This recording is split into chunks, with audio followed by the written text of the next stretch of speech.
Doctor Bhimrao Ambedkar ji के बारे में सारी जानकारी आपको दी है। मैं चाहूंगा इससे कुछ अलग जानकारी देने की, जैसा कि अलग अलग वक्ता आपको लगातार बताते आ रहे हैं कि हमारा संविधान खत्म किया जा रहा है। सबसे पहले हमको ये समझना होगा कि इसी संविधान के बदौलत आप यहाँ बैठे हुए हैं। पहले राजा का शासन हुआ करता था, कई लोग इस देश के अंदर आए, कई लुटेरे आए और यहाँ आकर के कुछ लूट करके चले गए और कुछ कब्जा जमा करके बैठे हुए हैं। अगर यहाँ पे हम लिख रहे हैं कि जय भारतीय मूल निवासी, तो यहाँ का मूल निवासी कौन है इसको समझना होगा। और तो और यही नहीं, बल्कि अगर संविधान खत्म होगा तो उसके बाद क्या होगा इस बात को भी समझना होगा। आपको बता दें कि मध्य प्रदेश सरकार के वेबसाइट पे हमने पढ़ा है, इससे पहले जब संविधान नहीं था तो एक मनुस्मृति था, उसके आधार पर देश चलता था, जिसमें 4 वर्णों में सभी को बांटा हुआ था और उसी के आधार पे देश चलता था।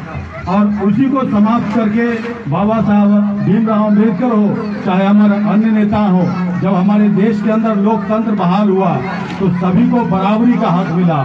हालांकि धरातल पर ये अभी तक संभव नहीं है पूरी तरह से। आप देखते होंगे फलाना जगह किसी दलित ने घोड़ी पे चढ़ा तो उसको मारा जाता है, उसके साथ पीटा जाता है। कई जगह अभी भी भेदभाव होता है, लेकिन अभी तक कानून में आपको बराबरी का दर्जा मिला है। आप देखते होंगे आपके पास वोट लेने नेता आते हैं क्योंकि आपको वोट का अधिकार है, लेकिन कल को अगर संविधान खत्म हो जाएगा, वोट का अधिकार छिन जाएगा तो आपके पास कोई नहीं आएगा, जिसको ऊपर बनना होगा ऑटोमेटिक बन जाएगा। अभी आप देख रहे होंगे संविधान खत्म होगा, तो संविधान अगर खत्म होगा तो लागू क्या होगा, तो मनुस्मृति लागू होगा।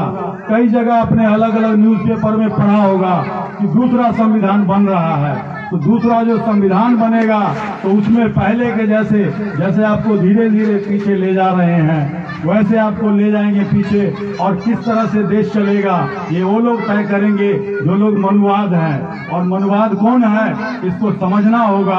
आप ये देख लीजिए अभी के टाइम में जो देश की सरकार है, आपके लिए जो कानून बना हुआ है, आरक्षण व्यवस्था है, उसको धीरे धीरे कमजोर किया जा रहा है। सबसे पहले इसको ध्यान देना होगा।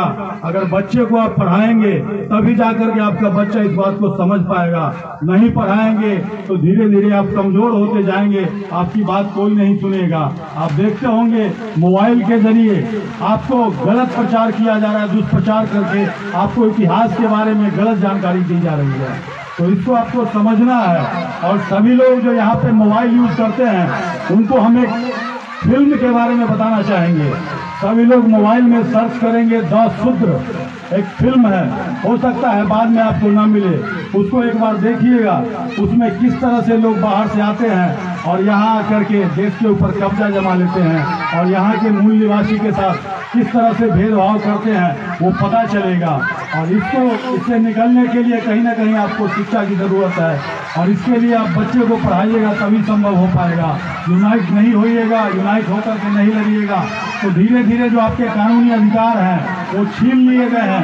आप ब्लॉक में जाते होंगे आपका काम नहीं होता होगा, आप अस्पताल में जाते होंगे डॉक्टर आपका इलाज नहीं करता होगा, जबकि आपके लिए सब कुछ बराबरी का दर्जा मिला हुआ है। और इसी के लिए हम सभी से रिक्वेस्ट करेंगे कि जो लोग यहाँ देख रहे हैं, बाबा साहब का ऊपर में लिखा हुआ है शिक्षित बनो, संगठित रहो और संघर्ष करो, इसी के दम पर आप आगे बढ़ सकते हैं। आप अपनी बात सरकार तक मनवा सकते हैं, अपने अधिकार बचा सकते हैं। जबकि आप अगर बच्चे को पढ़ाएंगे, पढ़ेगा, नौकरी होगा तो उसकी पुष्ट 1-2 पीढ़ी सुधर जाएगी। अगर मंदिर में पूजा कीजिएगा उससे कुछ नहीं मिलना है। अभी देखते होंगे घर घर सिर्फ चर्चा हो रहा है, लेकिन आपका जो अधिकार है उसके बारे में कोई चर्चा नहीं हो रहा है। आपका अधिकार धीरे धीरे छीना जा रहा है। आपके जब भी इलेक्शन आता है तो आपके खाते में कुछ पैसा डाल दिया जाता है, कुछ अनाज दे दिया जाता है और आपसे वोट ठग लिया जाता है। आपको कुछ पेंशन दे दिया जाता है। आप सोचते होंगे ये सरकार हमें दे रही है, जबकि देखिएगा 400 का जो सिलेंडर है अभी 800-900 में दिया जा रहा है, और उसी में से 400 में आपको दे करके और आपका वोट ठग लेते हैं। तो इसीलिए अपने वोट को मत ठगाइए, क्योंकि अगर वोट को दीजिएगा आप गलत आदमी को, अगर चोर को वोट दीजिएगा तो कल को मजबूती से चोरी करेगा। अगर आप दलाल को वोट दीजिएगा तो कल को जीतने के बाद मजबूती से दलाली करेगा। अगर अपने लिए लड़ने वाले को वोट दीजिएगा तो आपके लिए कल को मजबूती से लड़ेगा। इसी बात के साथ मैं अपनी बात समाप्त करता हूँ। धन्यवाद।